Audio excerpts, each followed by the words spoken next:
रतनपुर नाम के एक छोटे से गांव में पुष्पा अपने पति दीनानाथ और बेटे अतुल के साथ रहती थी। कुछ ही समय पहले उसने अपने बेटे अतुल की शादी सीमा नाम की लड़की से करा दी थी।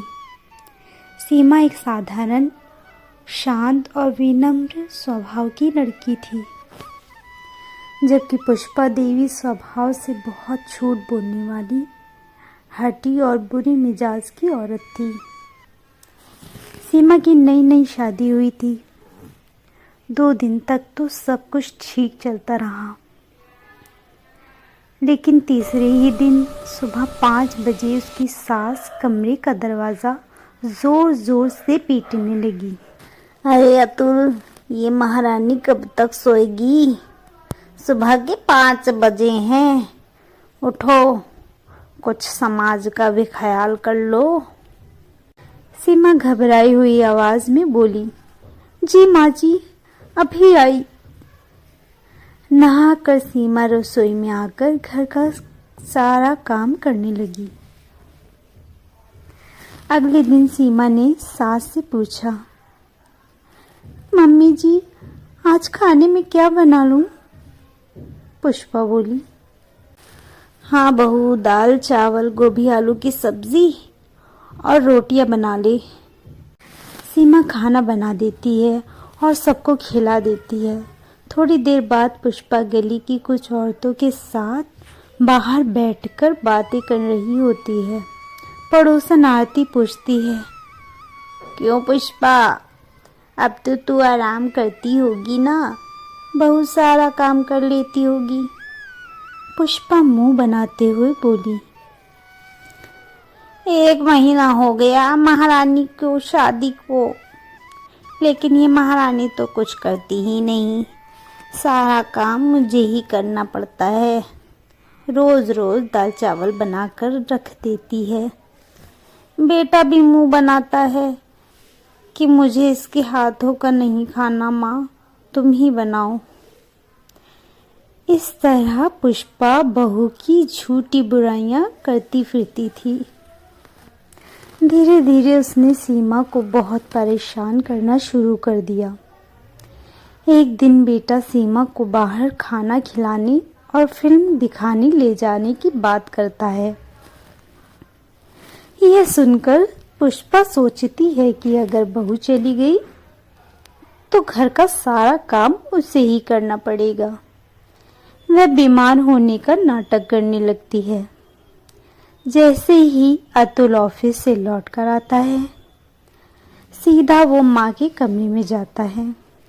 माँ, क्या हुआ माँ आपको? पुष्पा कराते हुए बोलती है, कुछ नहीं बेटा, बस सुबह से थोड़ा बुखार है। तुम सीमा को लेकर जाओ, मैं जैसे तैसे घर का काम कर लूंगी। उधर सीमा अच्छे से तैयार होकर बैठी होती है, लेकिन अतुल आते ही कहता है, सीमा, जल्दी से खाना बना लो, बहुत तेज भूख लगी है। सीमा हैरान होकर पूछती है, जी आप तो कह रहे थे कि आज हम बाहर चलेंगे? अतुल बोला, नहीं, माँ की तबीयत खराब है, वो काम नहीं कर पाएंगी, जल्दी खाना बना दो। बेचारी सीमा चुपचाप रसोई में चली जाती है। दिन बीतते जाते हैं। पुष्पा छोटी बड़ी हर बात की शिकायत अपने पति दीनानाथ और बेटे अतुल से करती रहती है। हर काम में कमियां निकालना, सीमा के मायके वालों पर ताने कसना, वह कोई भी मौका नहीं छोड़ती है। एक दिन सीमा की माँ 3 महीने बाद अपनी बेटी से मिलने आती हैं, तो भी पुष्पा मुंह बनाकर कहती है, अरे बहन जी, रोज रोज बेटी के घर आना अच्छी बात तो नहीं। सीमा की माँ कहती है, जी मैं तो 3 महीने बाद आई हूँ, और वह भी सीमा ने बुलाया था। लेकिन पुष्पा ताने मारना नहीं छोड़ती।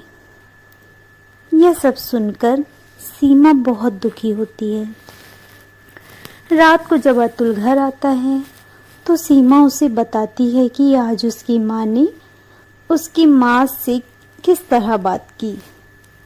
अतुल तुरंत कहता है, तो माँ ने क्या ही गलत कहा? रोज रोज कोई आएगा तो लोग बातें तो बनाएंगे ही ना। बेचारी सीमा क्या कहती, पति भी माँ ही का पक्ष लेता था। ससुर अगर कभी बोलने की कोशिश करते तो पुष्पा देवी उन्हें भी डांट कर चुप करा देती और बेटी के सामने सीधी सादी बनी रहती। सर्दियों का मौसम आ गया था। सीमा के बड़े भाई के बेटे का जन्मदिन था। मायके से फोन आया कि सबको आना है, लेकिन अतुल ने काम का बहाना करते हुए जाने से मना कर दिया और कोई भी नहीं गया। बेचारी सीमा अकेले ही मायके जाने लगी। वह सारा खाना बना लेती है, बस कुछ बर्तन धुलने के लिए पड़े होते हैं। उसी समय अतुल उसे छोड़ने जा रहा होता है कि पुष्पा देवी बोलती है, अतुल, इससे बोल दो ये थोड़े से बर्तन धोकर जाए, मेरा हाथ नहीं चलता सर्दी में। और इसे कह देना कि वहाँ रुकने की ज़रूरत नहीं है, शाम होते ही लौट आए, मुझसे इतनी ठंड में काम नहीं होता। अतुल को ऑफिस के लिए देर हो रही थी, पर फिर भी सीमा तैयार होकर वापस रसोई में जाकर बर्तन धोने लगती है और फिर मायके जाती है। अब सीमा पूरे दिन बस काम ही करती और उदास रहती। नई शादी में भी उसके जीवन में कोई खुशी नहीं थी। सास दिन रात पति पत्नी के बीच लड़ाइयाँ करवाती और खुद खुश रहती।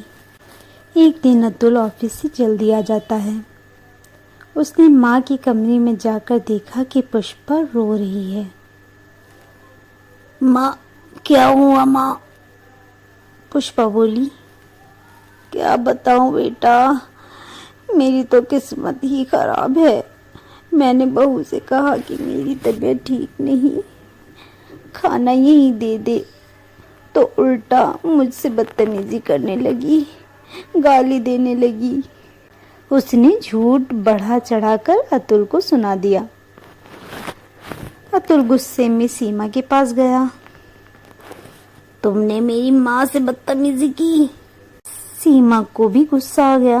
वह चिल्लाई, आपकी माँ मुझे पसंद नहीं करती, हर बात में झूठ बोलती हैं और हमारे बीच लड़ाई करवाती हैं। अतुल गरज कर बोला, खामोश, मेरे सामने जब मैं इतनी जुबान चला रही है तो पीछे कितनी चलाती होगी। उसने गुस्से में सीमा के माँ बाप को गालियां दी और सीमा पर हाथ उठाया। बेचारी सीमा रोती रही, अपना सामान बांधा और घर छोड़कर चली गई। पीछे से पुष्पा ने चैन की सांस ली। चलो भला टली। अरे बेटा, जाने दे से, मैं तेरी शादी किसी अच्छे परिवार की लड़की से करा दूंगी। कुछ आदमी अपनी माँ के प्यार में इतने अंधे हो जाते हैं कि सही और गलत में फर्क ही नहीं कर पाते और इसी अंधभक्ति में अपना हंसता खेलता परिवार बर्बाद कर लेते हैं। दोस्तों, अगर आपको कहानी अच्छी लगी हो तो प्लीज़ लाइक, शेयर और सब्सक्राइब करें नई ऐसी ही और कहानियाँ देखने के लिए।